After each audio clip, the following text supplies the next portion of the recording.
반갑습니다. 반갑습니다. Great. Welcome to New Jersey Temple. Thank you. Today I'd like to talk about all things are created by the mind. Okay. There was a street where I used to go. One summer day, the sidewalk was so messy. I looked up and saw branches hanging down the street. There was a whole bunch of mulberries on it. Do you know mulberries? I've heard of them. Mm-hmm. Have you eaten that? No. No. Okay. It seems like no one picked it up. So I picked a few and I ate them. It's really sweet and juicy. Mm. In the middle of the summer, the mulberry was like a treasure for me. It has been a week or two. As I used to do, I picked a couple of them and I put them on my palm and looked at it. I just wanted to see them, how grateful they are.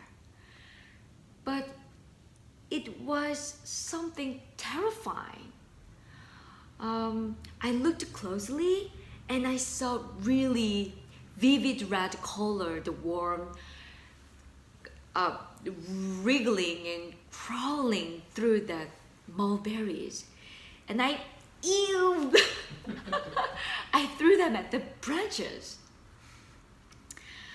I felt like I had a stomachache and I just walked across the street because I was afraid maybe the worm the fall down on my head. Mm-hmm. After a while, I looked back at the mulberry trees and all of a sudden, I became very curious. Just before, the mulberry was so grateful. But after I saw the red colored worm, why I feel disgusted now? This question reminded me a story about monk Won. Won was a monk of Shilla, one of the dynasties of Korea. In 661, he had decided to go to China, which was Tang Dynasty at the time, to study abroad with his fellow monk, Eusang. And it was a night to rest in a cave near the border while traveling on foot. Won woke up in the middle of night, feeling very thirsty. The cave was pitch dark, so he fumbled to find some water. But there was no spring water, but he was able to find the water in a gourd. So he drank it. It was so cool. It was so sweet. After he figured out he's thirsty, he went to sleep. It was very great. In the morning, he found the water again. He wanted to share that sweet water with his friend Eusang. But what he found was the water in a skull. It was a bone water. He felt disgusted and nauseous. And suddenly he became curious. When he drank the water at night, it was truly sweet. But now, why? Why he was vomiting after knowing that the water contained in a skull? He reminded one of Kuan, all things are created by the mind. He decided to back to Shilla.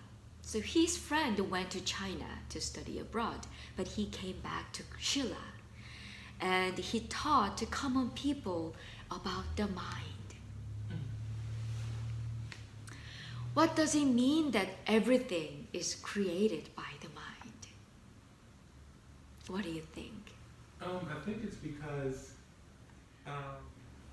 All things created by the mind is one Buddhist perspective. Let's think about it. If I think that the crawling worms were not disgusting anymore,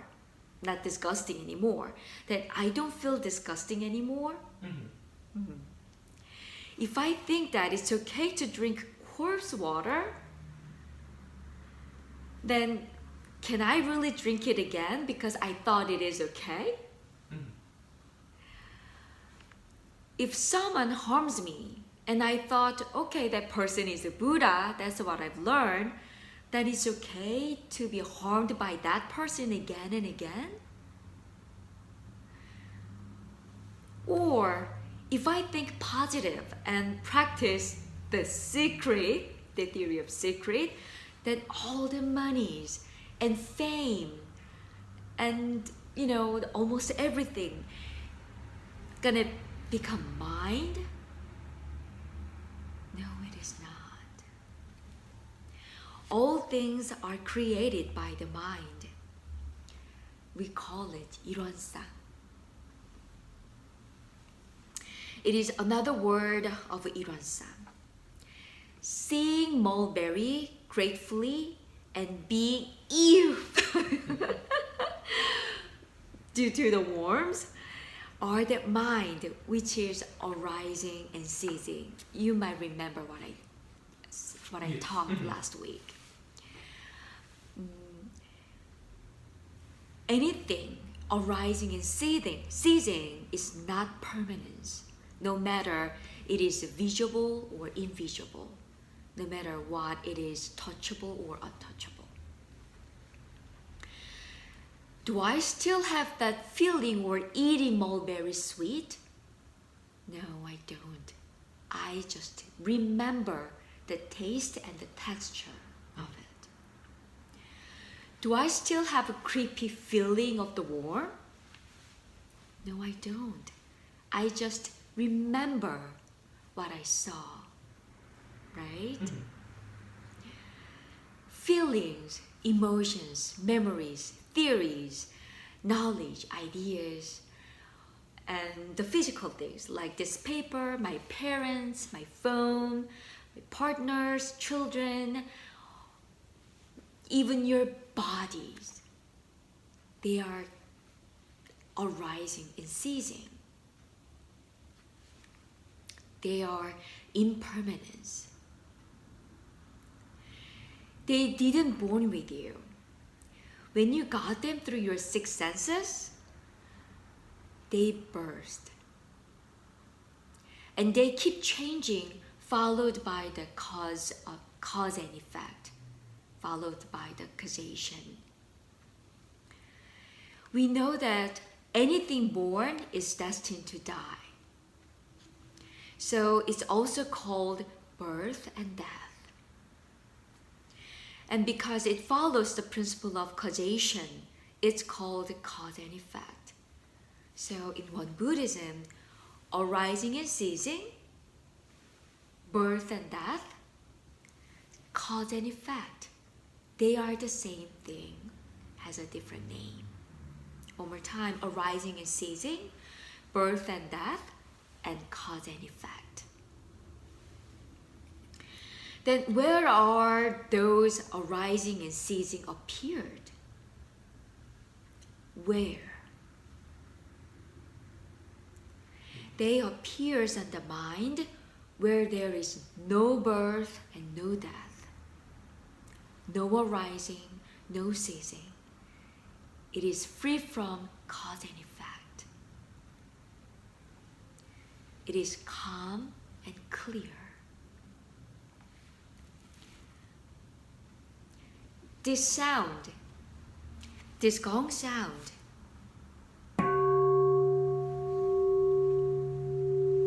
is coming and going, arising and ceasing. It's just birth and it's gonna go die. Where? In our mind. You are listening to me so clearly because your mind is calm and clear.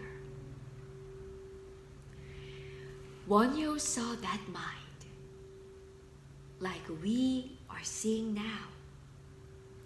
Won saw that the same mind. Shakyamuni Buddha and the founding master Sotaesan and all the sages, they saw the same thing. They listened just like we are doing. We are listening. What we see, what we listen, what we smell, what we taste, what we feel, what we think, appears on the mind where there is free from all the cause and effect. Sotaesan, the founding master of Won Buddhism, said, all things are of a single body and nature. All dharmas are one. All dharmas are of a single root source. In this regard, the way that is free from arising nor ceasing, and the principle of the retribution and response of cause and effect, being mutually grounded on each other, have formed a clear and rounded framework. It's Iran-san. All things are created by the mind means that everything revealed on the mind, that is the way of no birth and no death, and the principle of cause and effect together.